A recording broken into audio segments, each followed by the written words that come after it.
The morning sun barely touched the windows of the small apartment as Rosa Martinez opened her eyes. The alarm clock showed 5:30 a.m., but she was already awake. She had been awake for the past hour, staring at the ceiling and thinking about the bills that waited on her kitchen table. Rosa rolled out of bed and walked to the tiny bathroom. In the mirror, she saw a tired face looking back at her. At 28 years old, she looked older than her years.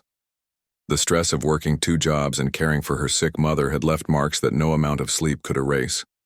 She brushed her teeth quickly and pulled her long, dark hair into a simple ponytail. There was no time for fancy hairstyles or makeup. In 30 minutes, she would need to catch the bus to her first job at the coffee shop downtown. After that, she would rush to her evening job at Grandview Restaurant, one of the most expensive places in the city. As she got dressed in her plain black pants and white shirt, Rosa's eyes fell on something in the corner of her small living room. There, covered with a white sheet, sat an old piano. It was her grandmother's piano, the one that had traveled with their family from Mexico many years ago. Rosa stopped for a moment and stared at the covered instrument. She could not remember. The last time she had played it, maybe 3 months ago, maybe 4. The piano had once been the center of her world, but now it felt like a stranger in her own home. She walked over and lifted a corner of the sheet. The wooden surface was dusty, and a few of the keys had small chips in them. But Rosa knew that. Underneath all that dust was an instrument that could make the most beautiful sounds in the world. Her fingers touched one of the keys gently, and a single note filled the quiet apartment. The sound was pure and clear, just like she remembered. For a moment, Rosa felt like crying. This piano had given her so much joy, so many dreams. Now it just reminded her of everything she had lost. Rosa quickly covered the piano again and grabbed her bag. She could not afford to be late for work. The coffee shop manager was already angry with her for asking for time off last week when her mother had a doctor's appointment. The bus ride to downtown took 45 minutes, and Rosa used the time to prepare herself for another day of serving coffee to business people who barely looked at her. She had learned to smile and say thank you, even when customers were rude or impatient. The tips were small, but every dollar helped. At the coffee shop, Rosa put on her green apron and started her shift. The morning rush was always the busiest time. Lawyers, doctors, and office workers lined up for their daily caffeine fix before heading to their important jobs. Large coffee, no sugar, extra hot, ordered a man in an expensive suit. He did not look up from his phone while speaking. Right away, sir, Rosa replied with her practiced smile. She had served this same man dozens of times, but he never remembered her face. As Rosa worked, she listened to the conversations around her. The customers talked about their weekend plans, their business deals, their children's expensive schools. They lived in a world that felt completely different from hers. One woman complained that her piano teacher was charging too much for her daughter's lessons. $500 a month is ridiculous, she said to her friend. But Isabella really wants to learn, and this teacher studied at some fancy music school. Rosa's hand froze as she reached for a coffee cup. $500 a month. That was more than Rosa made in 2 weeks at both of her jobs combined. And this woman was paying it for her daughter's hobby. Rosa had also studied at a fancy music school. She had graduated from Juilliard, one of the most respected music schools in the world. She had spent 4 years learning from the best piano, teachers practicing 8 hours a day, performing in recitals and competitions, but that felt like a lifetime ago. After graduation, Rosa had planned to audition for orchestras and apply for grants to start her concert career. Instead, she got a phone call that changed everything. Her mother had been diagnosed with diabetes and high blood pressure. The medical bills started piling up immediately. Rosa's father had left when she was young, so it was just Rosa and her mother. There was no one else to help. Rosa had to make a choice. She could pursue her music career and watch her mother struggle alone, or she could give up her dreams and take care of the woman who had sacrificed everything for her education. The choice was not really a choice at all. Rosa moved back home and started working any job she could find. First, it was the coffee shop. Then she added the restaurant job in the evenings. The money was barely enough to cover her mother's medical expenses and their basic living costs, but it was something. At first, Rosa thought it would be temporary. She would work for a year, maybe two, until her mother's health improved. Then she would return to music. But months turned into years, and her mother's condition only got worse. The prescription medications cost hundreds of dollars each month. The doctor visits were expensive even with insurance, and now her mother needed physical therapy 3 times a week.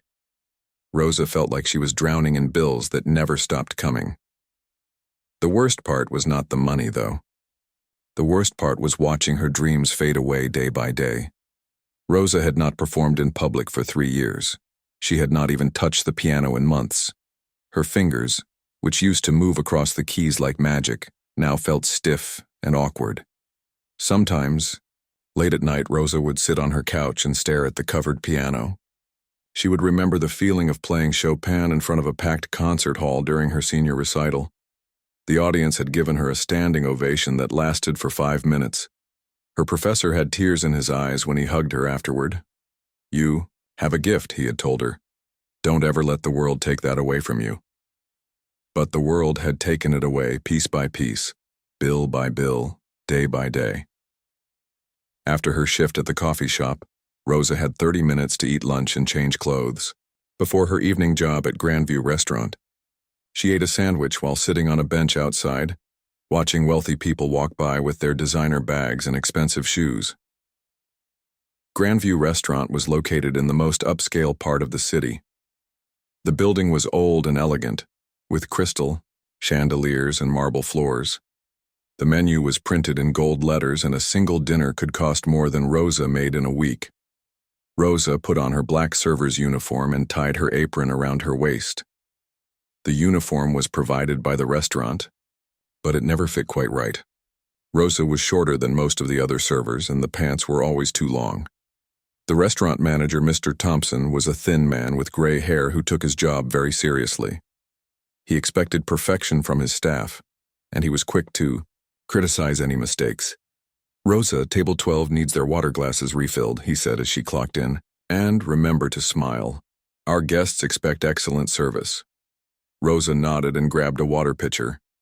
Table 12 was occupied by 2 couples discussing their upcoming vacation to Italy. The women wore jewelry that probably cost more than Rosa's yearly salary.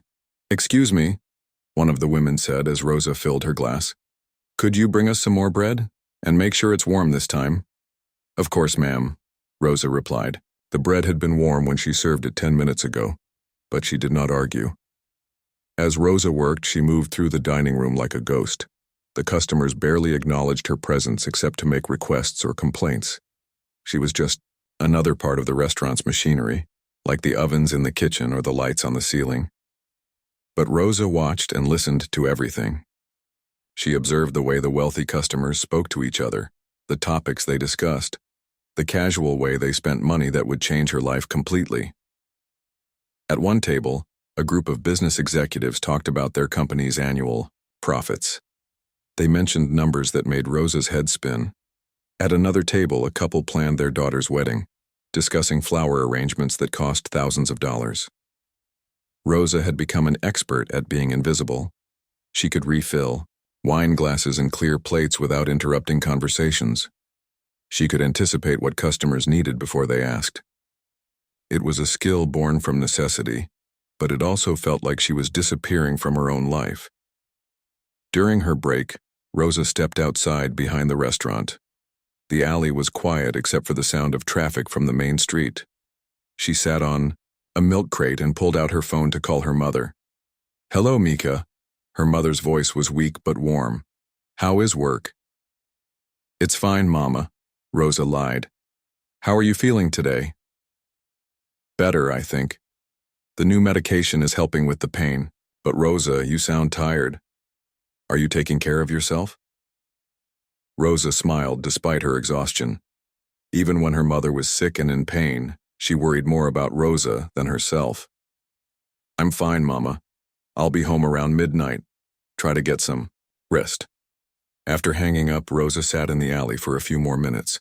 Sometimes she wondered what would have happened if she had made different choices. What if she had pursued her music career and found a way to help her mother from a distance? What if she had applied for more scholarships or grants? but these thoughts were dangerous. They led nowhere except to regret and sadness. Rosa had learned to focus on the present moment, on the tasks in front of her, on getting through each day 1 hour at a time. She stood up and straightened her uniform. There were still 4 hours left in her shift in the evening rush. Friday evening at Grandview Restaurant was always different from the regular nights. The crystal chandeliers seemed to shine brighter, the flowers on each table were fresher, and even the air felt more expensive. Tonight was especially important because the restaurant was hosting a private fundraising dinner for the city's symphony orchestra. Rosa arrived for her shift 30 minutes early, as Mr. Thompson had requested. When she walked through the employee entrance, she could feel the excitement and nervousness in the air. The kitchen staff was preparing special dishes that were not on the regular menu, and the other servers were polishing silverware that already looked perfect. "Rosa, thank goodness you're here," said Linda, one of the senior servers. "Tonight is going to be crazy. Do you see all those flowers? They cost more than my rent." Rosa looked around the dining room, which had been transformed into something that looked like a palace. Enormous flower arrangements filled every corner, each one probably costing hundreds of dollars. The tables were set with the restaurant's finest china and crystal glasses that caught the light like diamonds. Mr. Thompson gathered all the servers in the back room for a special briefing. He looked more nervous than Rosa had ever seen him. "Tonight is extremely important for our restaurant's reputation," he began, adjusting his tie for the third time. "We are hosting some of the most influential people in the city. The mayor will be here, along with several city council members and the entire board of directors for the symphony orchestra." He paused and looked at each server individually. "These are not regular customers. These are people who could close down our restaurant with a single bad review, or make us the most famous dining establishment in the state with a good one. I expect absolute perfection from everyone." Rosa felt her stomach tighten. She was used to serving wealthy customers, but this sounded like a completely different level of pressure. "The evening will begin with cocktails at 7 o'clock, Mr. Thompson continued. "Dinner will be served at 8, followed by a special musical performance at 9:30. The pianist will play pieces by Chopin and Rachmaninoff. After the performance, we will serve dessert and coffee." Rosa's heart skipped a beat when she heard the names Chopin and Rachmaninoff. These were composers she knew intimately, pieces she had performed dozens of times during her years at Juilliard. For a moment, she felt excited about the possibility of hearing live classical music again.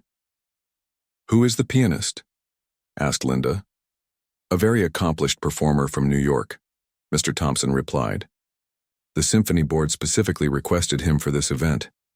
Apparently, he has performed at Carnegie Hall multiple times." As the servers prepared for the evening, Rosa tried to push down the mixture of excitement and sadness she felt. She would be working while beautiful music played just a few feet away. She would be clearing plates and refilling water glasses while someone else lived the dream she had given up. By 7 o'clock, the restaurant's parking lot was filled with luxury cars. Rosa watched through the window as elegantly dressed men and women stepped out of Mercedes, BMWs, and even a few limousines.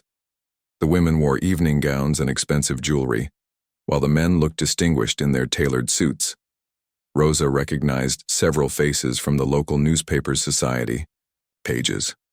There was Mrs. Wellington, whose family had donated millions to various charities around the city. Behind her walked Dr. Harrison, a famous heart surgeon who was also known for his art collection. The mayor arrived with his wife, both of them smiling and waving as photographers took pictures. Rosa had never seen so many important people in one place before. As the guests entered the restaurant, Rosa and the other servers began circulating with trays of appetizers and champagne. The conversations she overheard were different from the usual restaurant chatter. These people discussed political strategies, business mergers, and cultural events with the confidence of those who shaped the world around them. "The new art exhibit at the museum is absolutely stunning," Rosa heard one woman say to her companion. "We must attend the opening night gala next month." "I heard tickets are $5,000 each," replied her friend as casually as if she were discussing the weather. Rosa moved through the crowd, offering champagne and smiling politely. She felt like she was watching a movie about a world she could never really be part of. These people lived surrounded by art, music, and culture, while she worked multiple jobs just to pay for her mother's medication. At one point, Rosa found herself serving appetizers to the symphony's conductor, Maestro Petro. He was an elderly man with white hair and kind eyes who seemed more interested in the music playing softly in the background than in the party around him. "Excuse me," he said, as Rosa offered him a small plate of salmon. "What piece is this? It sounds familiar, but I cannot place it." Rosa listened for a moment. "It's Bach's Air on the G-string, sir, from his third orchestral suite." Maestro Petrov looked surprised. "You know classical music?" Rosa felt her cheeks grow warm. "Just a little, sir. I studied it in college." "How wonderful. Not many young people appreciate the classics these days." He smiled at her kindly before turning back to his conversation. Rosa moved away quickly, her heart beating fast. She had almost revealed too much about her background. The last thing she needed was for people to start asking questions about her education. As dinner was served, Rosa and the other servers worked efficiently to make sure every guest received perfect service. The menu included dishes with names Rosa could barely pronounce, accompanied by wines that cost more per bottle than she made in a month. The conversations at the tables were fascinating to listen to, even though Rosa tried not to eavesdrop. At one table, a group of business leaders discussed plans to build a new concert hall that would rival the famous venues in New York and Los Angeles. "The acoustics alone will cost us $20 million, said one man, cutting into his expensive steak. "But imagine the prestige it will bring to our city." At another table, several women planned a charity auction, where wealthy patrons would bid on exclusive experiences like private dinners with famous chefs or backstage tours of Broadway shows. "Last year we raised $3 million, said a woman wearing a diamond necklace that sparkled in the candlelight. "This year I want to reach $5 million. Rosa tried to imagine what it would feel like to casually discuss millions of dollars over dinner. These people lived in a world where money was simply a tool to create beauty and culture, not something to worry about every single day. As the evening progressed, Rosa noticed that everyone seemed excited about the musical performance that would follow dinner. Several guests mentioned how much they were looking forward to hearing the pianist, and a few even discussed the specific pieces that would be performed. "I heard he's going to play Rachmaninoff's Second Piano Concerto," said one elderly gentleman. "That piece gives me chills every time I hear it." Rosa's breath caught in her throat. Rachmaninoff's Second Piano Concerto was one of her absolute favorite pieces. She had performed it as her senior recital at Juilliard, and it had been one of the most emotional experiences of her life. The audience had given her a standing ovation that lasted for almost 10 minutes. Now she would hear it again, but this time she would be clearing dessert plates instead of sitting at the piano. As 9 o'clock approached, the guests finished their main courses and began to move toward the lounge area where the piano was located. Rosa and the other servers worked quickly to clear the tables and prepare for the musical portion of the evening. The piano was a beautiful black grand piano that had been specially tuned for the event. Rosa had walked past it dozens of times during her shifts, but tonight she stopped to look at it more carefully.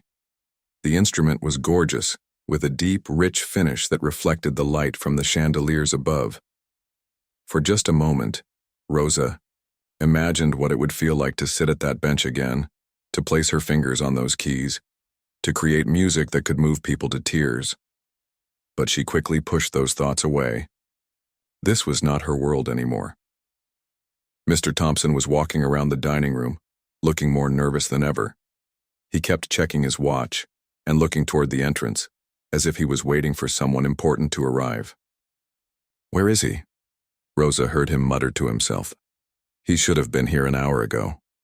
Rosa assumed he was talking about the pianist, but she was too busy preparing coffee cups and dessert plates to pay much attention. By 9:15, Rosa noticed that Maestro Petrov was also looking concerned.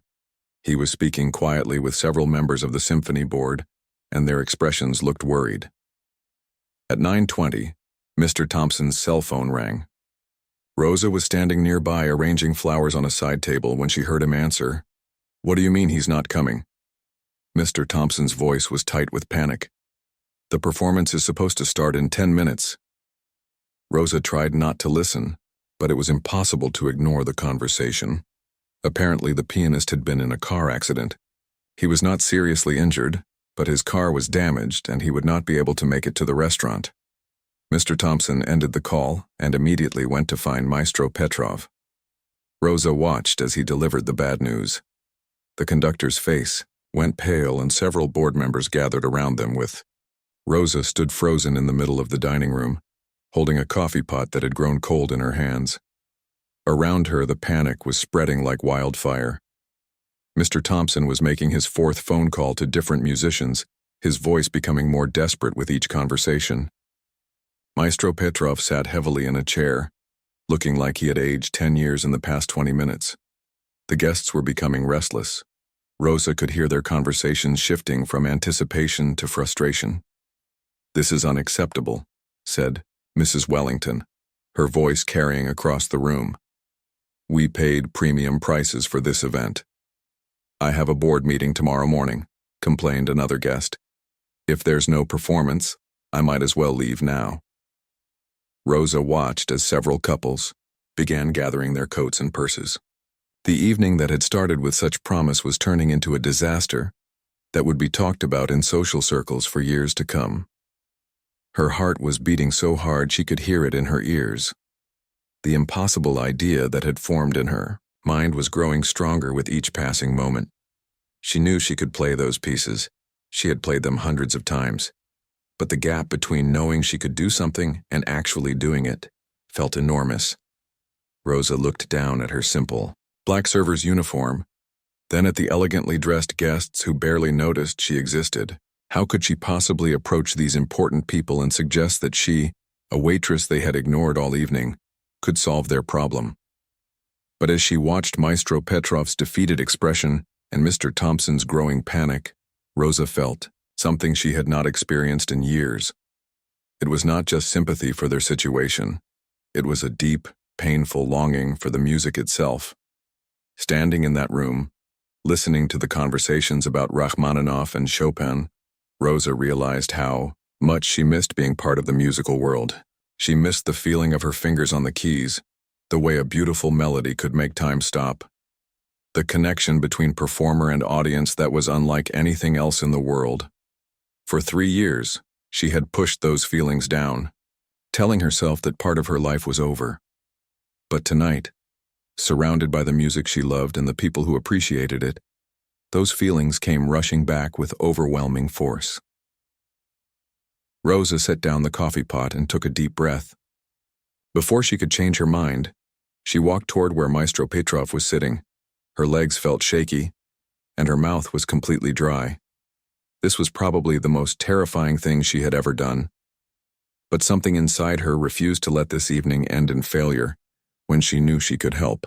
"Excuse me, Maestro Petrov," Rosa said quietly, her voice barely above a whisper.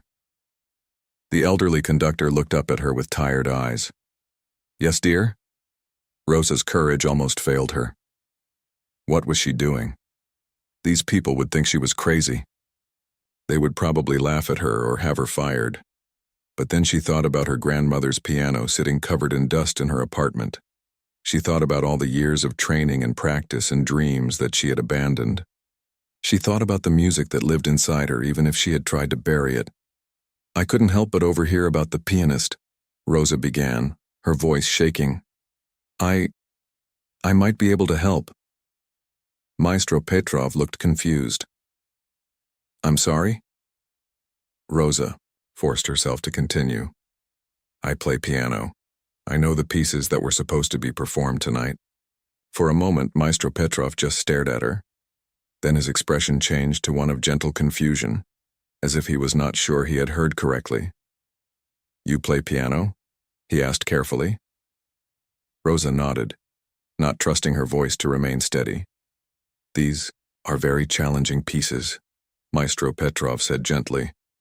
"Rachmaninoff's Second Piano Concerto is one of the most difficult works in the classical repertoire. Have you studied music professionally?" This was the moment Rosa had been dreading. She would have to reveal her background, admit to the dream she had given up, expose herself completely to a room full of strangers. "I graduated from Juilliard," Rosa said, so quietly that Maestro Petrov had to lean forward to hear her. "I studied piano performance for 4 years." The conductor's eyebrows shot up in surprise. "Juilliard? And you work here as a server?" Rosa felt her cheeks burning with embarrassment. "Yes, sir. I had to stop performing 3 years ago because of family circumstances." Maestro Petrov studied her face carefully, as if he was trying to see past her simple uniform to the musician she claimed to be. "What was your senior recital piece?" he asked. "Rachmaninoff's Piano Concerto No. 2 in C minor," Rosa replied without hesitation. "I also performed Chopin's Ballade No. 1 in G minor and his Polonaise in A-flat major." Maestro Petrov's expression changed completely. These were not pieces that someone could fake knowing. Anyone who claimed to have performed them had to have serious musical training. "Who was your primary instructor at Juilliard?" he asked. "Professor Catherine Chen," Rosa answered. "She studied under Vladimir Horowitz." Now Maestro Petrov looked genuinely interested. "I know Professor Chen. She only accepts the most talented students." He paused, studying Rosa's face again. "You really believe you could perform tonight's program?" Rosa's heart was pounding so hard she was afraid everyone in the room could hear it. "Yes, sir. I know those pieces by heart." Maestro Petrov glanced around the room, taking in the growing frustration of the guests and Mr. Thompson's increasingly desperate phone conversations. "This is a very distinguished audience," he said carefully. "These people have paid substantial amounts of money for this evening. If you were to perform and it did not go well," he did not need to finish the sentence. Rosa understood perfectly.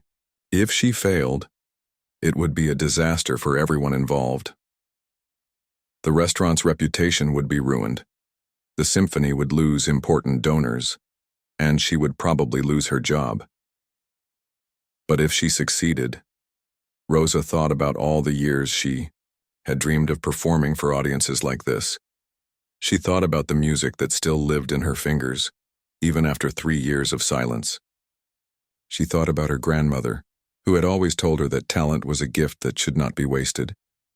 "I understand the risk," Rosa said, her voice growing stronger. "But I know I can do this." Maestro Petrov looked at her for a long moment, then glanced around the room again. Mr. Thompson had just finished another unsuccessful phone call and was approaching them with a look of desperation.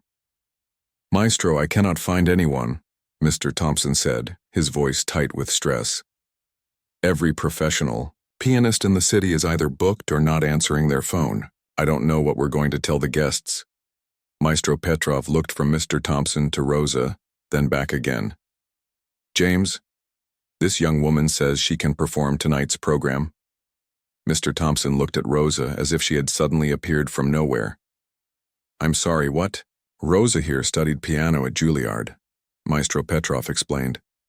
"She claims to know the pieces we had planned for this evening." Mr. Thompson's face went through several expressions in rapid succession: confusion, disbelief, and finally something that looked like desperate hope. "You're serious?" he asked Rosa. "You can actually play Rachmaninoff?" "Yes, sir," Rosa replied, though her voice was still shaking. Mr. Thompson looked around the dining room where several more guests were putting on their coats and heading toward the exit. "This is insane," he muttered. "Our waitress wants to perform for the mayor and the symphony board."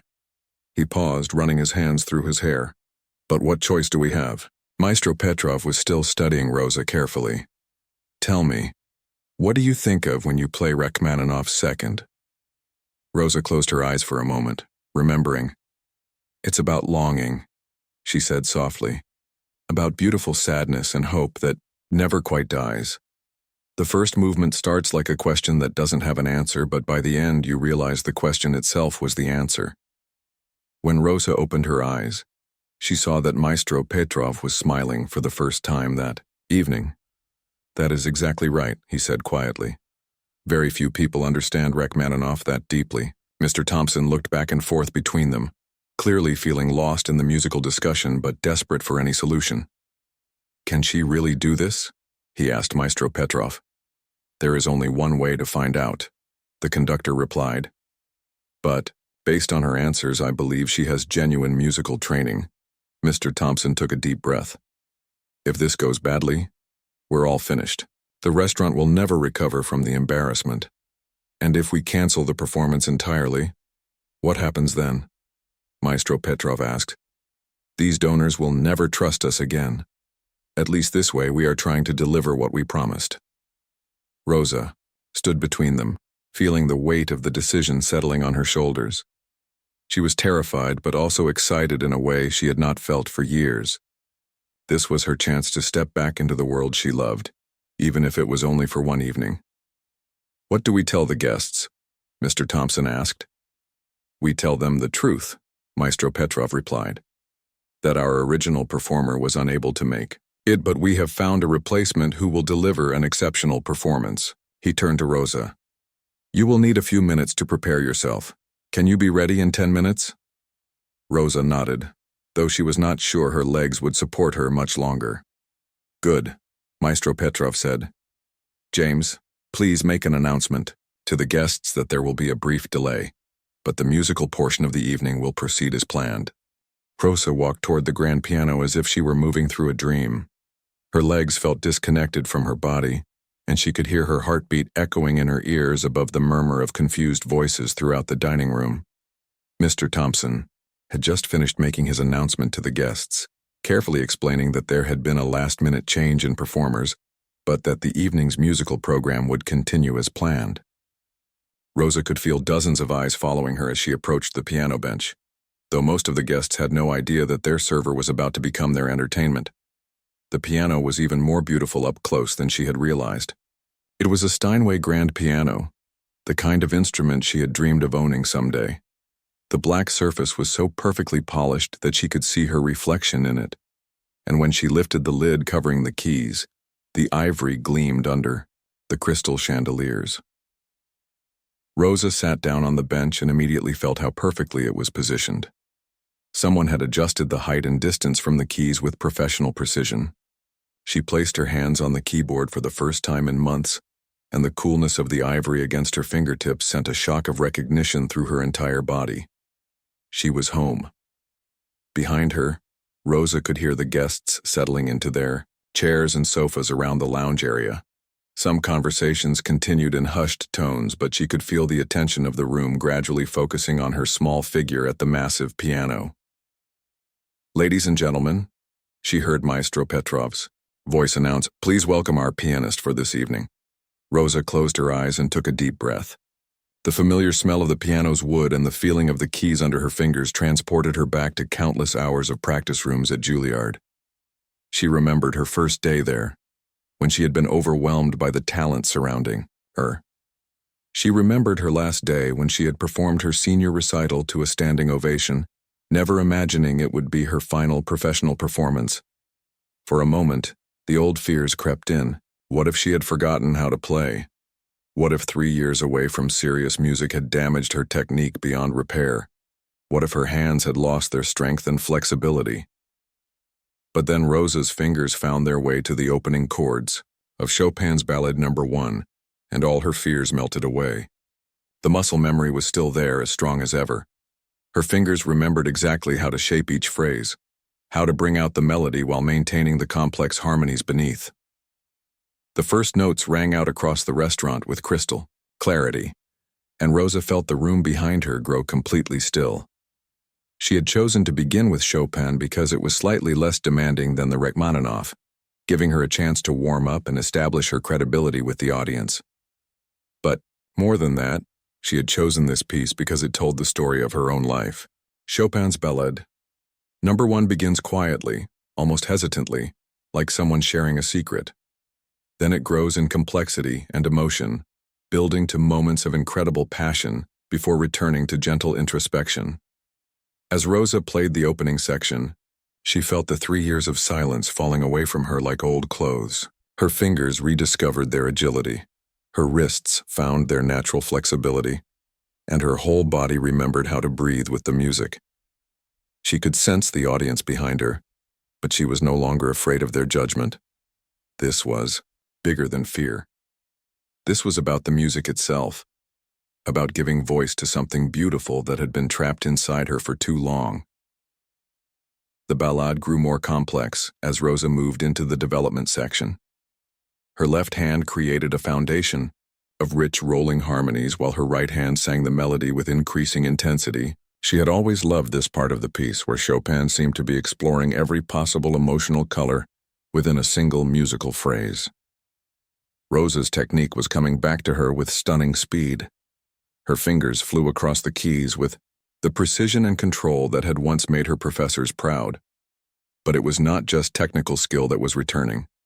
It was the deeper understanding of the music that had made her special as a student. She played with the rubato that Chopin demanded, slightly stretching some notes and hurrying others to create the feeling of natural speech. She brought out inner voices in the harmony that most people never heard, creating layers of meaning within the already complex texture. As the ballade built toward its dramatic climax, Rosa felt herself becoming completely absorbed in the music. She was no longer Rosa the waitress struggling to pay bills and take care of her sick mother. She was not even Rosa the former Juilliard student, grieving for her lost dreams. She was simply a conduit for the music, letting Chopin's genius flow through her fingers into the world. The climax of the ballade was one of the most challenging passages in the piano repertoire, requiring the performer to maintain perfect control while playing with maximum intensity. Rosa's hands moved with complete confidence. Her arms and shoulders relaxed even as her fingers executed the most demanding technical requirements. Then, as quickly as it had built up, the music returned to the gentle opening theme. Rosa played these final measures with heartbreaking tenderness as if she were saying goodbye to something precious. The last notes faded into perfect silence. For a moment, nobody moved. Rosa kept her hands on the keys, not ready to break the spell that the music had created. She could feel that something had changed in the room behind her, though she was not sure what. Then she heard a single person begin to clap, then another. Then the entire room erupted in applause that was unlike anything Rosa had ever heard. It was not just polite appreciation, it was genuine amazement. Rosa turned around on the piano bench and saw expressions of shock and delight on every face in the room. Mrs. Wellington, who had been complaining about the delay just 20 minutes earlier, was clapping with tears in her eyes. The mayor was shaking his head in disbelief as if he could not quite process what he had just heard. But it was Maestro Petrov's expression that meant the most to Rosa. The elderly conductor was beaming with joy and pride, nodding his head in approval as he applauded. The applause continued for what felt like several minutes, though Rosa knew it was probably only 30 seconds. When it finally died down, she turned back to the piano, knowing that she had passed the first test but that the real challenge was still ahead. Rachmaninoff's Piano Concerto No. 2 was one of the most beloved and most difficult pieces in the classical repertoire. Rosa had chosen to perform only the first movement, since a full concerto would have taken nearly 40 minutes and required an orchestra. But even a single movement of this concerto was a formidable challenge. Rosa positioned her hands over the keys and took another deep breath. This piece was different from the Chopin. It was bigger, more emotional, more demanding in every way. If the ballade had been her introduction to the audience, the Rachmaninoff would be her statement of artistic intent. The concerto began with 8 somber chords that seemed to emerge from some deep well of sadness. Rosa played them with the weight and dignity they demanded, each chord perfectly balanced and resonant.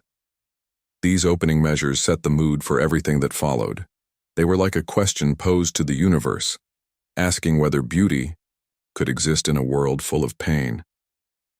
As Rosa moved into the main theme of the first movement, she felt herself connecting with the music on an even deeper level than she had with the Chopin. Rachmaninoff had written this concerto during a period of deep depression and self-doubt, and Rosa understood those feelings intimately.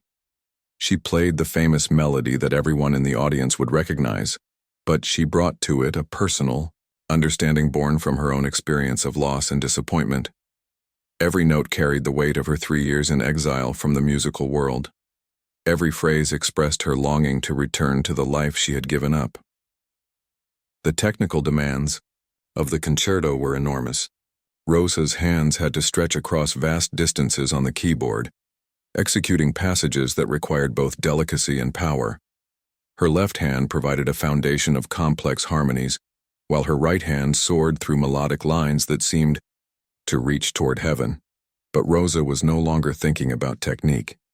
She was thinking about the story the music was telling, a story of struggle and hope, of dreams that seemed impossible but refused to die. It was her story, but it was also the story of everyone who had ever faced difficult choices and wondered if they had chosen correctly.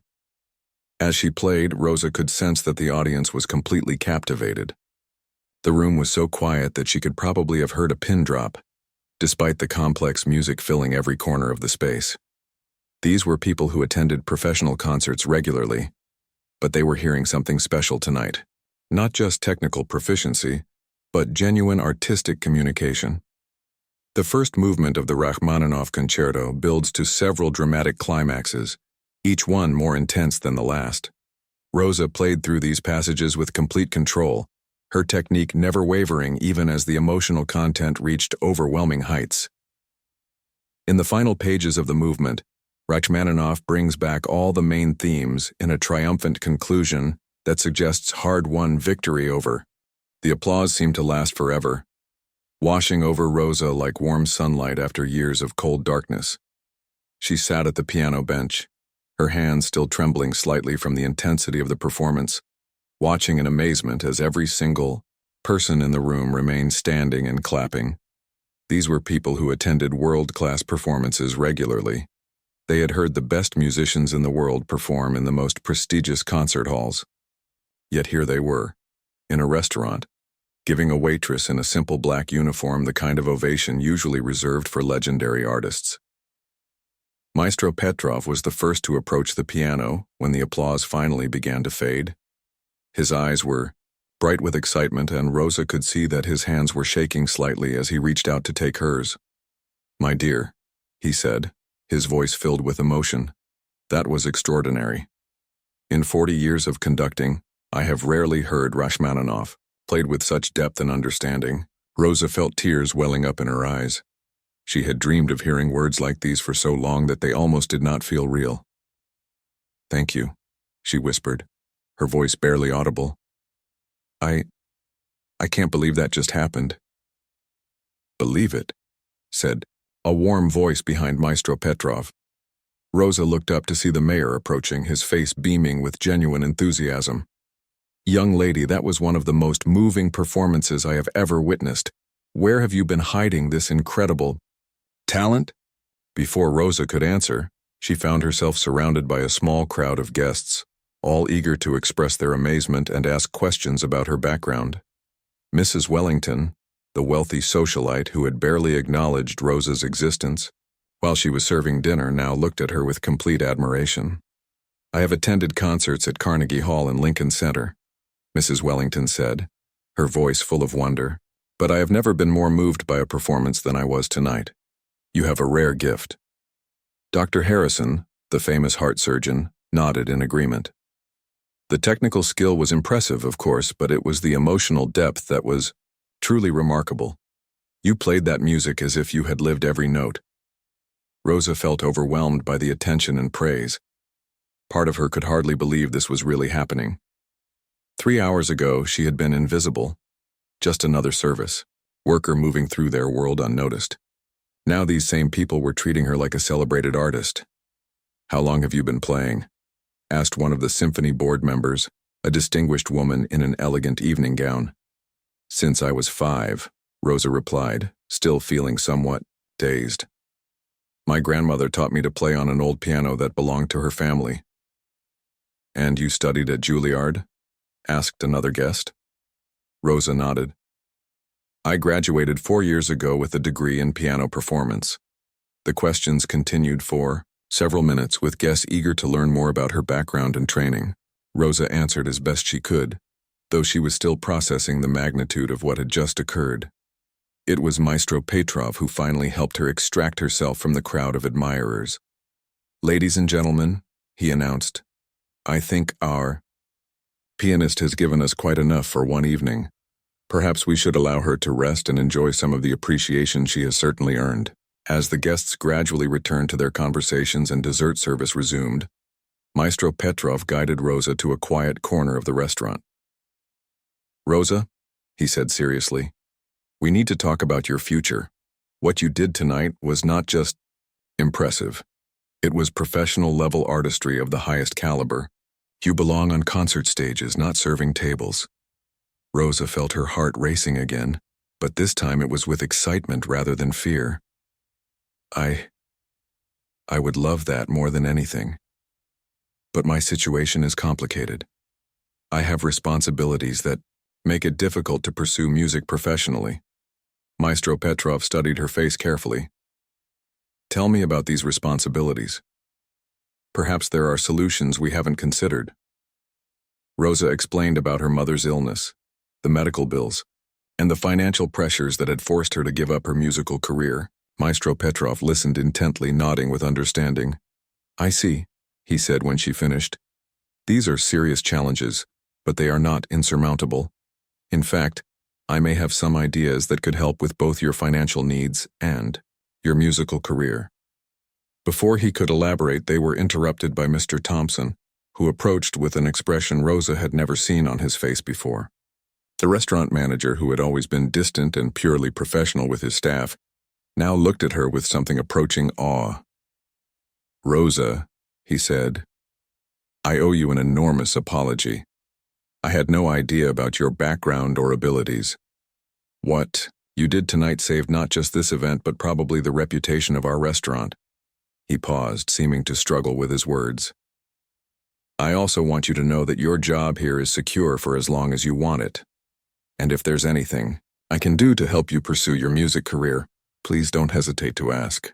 Rosa thanked him, though she suspected that after tonight her relationship with the restaurant would never be the same. As the evening continued, Rosa found herself in conversations she could never have imagined having a few hours earlier. Mrs. Wellington approached her again, this time with a specific proposal. "My dear," she said, "I host a charity gala every year that raises money for arts education in our city's schools. This year's event is next month, and I would be honored if you would consider performing. The fee would be substantial, and the exposure could be invaluable for your career." Rosa felt her breath catch. A charity gala performance would not only provide much-needed income, but would also introduce her to other potential patrons and performance opportunities.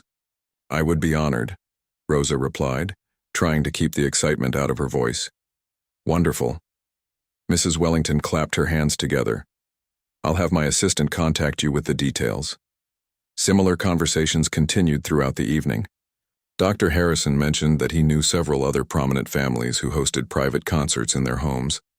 A business executive talked about his company's annual fundraising events that featured live entertainment. Each conversation opened up new possibilities that Rosa had never dared to dream about. But it was her final conversation with Maestro Petrov that would prove to be the most life-changing. "Rosa," he said as the evening was winding down, "I have a proposition for you. Our symphony is planning a special concert series next season featuring young, undiscovered talent. The pay is good, and it would give you exposure to classical music audiences throughout the region." Rosa's heart leaped. "That sounds incredible, but I'm not sure I'm ready for something that professional." Maestro Petrov smiled. "After what I heard tonight, I have no doubts about your readiness, but more than that, I think we could structure the arrangement to help with your family situation. The symphony has connections with local healthcare providers and social services. There might be ways to get better support for your mother's care." He pulled out a business card and handed it to her. "Think about it over the weekend and call my office on Monday. We'll discuss the details and see what we can arrange." As the guests finally began to leave, Rosa received more business cards and invitations than she had ever imagined possible. People who had ignored her completely while she served their dinner now treated her as an equal, someone whose talent and artistry they respected and valued. Linda, the senior server who had worked at the restaurant for years, approached Rosa with tears in her eyes. "I can't believe you've been working here for 3 years and none of us knew about this," she said, gesturing toward the piano. You're going to be famous someday, aren't you? Rosa laughed, feeling lighter than she had in years. I don't know about famous, but I think I might be able to be a musician again. The last guests to leave were a group of symphony board members who continued to express their amazement at Rosa's performance. One of them, an elderly gentleman who had remained quiet during most of the evening, approached her as he was putting on his coat. "Young lady," he said, "I have been attending classical music performances for over 60 years. I have heard Horowitz, Rubinstein, and Ashkenazi. What you did tonight was as moving as anything I have ever heard from any of them." He paused, studying her face. "Don't let anyone convince you that you're not good enough for the professional music world. You have something special, not just technical skill, but the ability to touch people's souls through music. That's a rare gift." After the last guest had left and the restaurant had been cleaned up, Rosa finally had a moment to process everything that had happened. She sat at the piano one more time, running her fingers silently over the keys that had transformed her life in the span of 2 hours. Mr. Thompson approached her as she was gathering her things. "Rosa," he said, "I want you to know that tonight was the most successful event in this restaurant's history. The guests have already started calling to book private parties, specifically requesting that you perform. If you're interested, we could probably arrange regular performance opportunities here." Rosa smiled at the irony. The restaurant where she had felt invisible for 3 years now wanted to showcase her talent. "Thank you," she said. "I'll definitely consider it."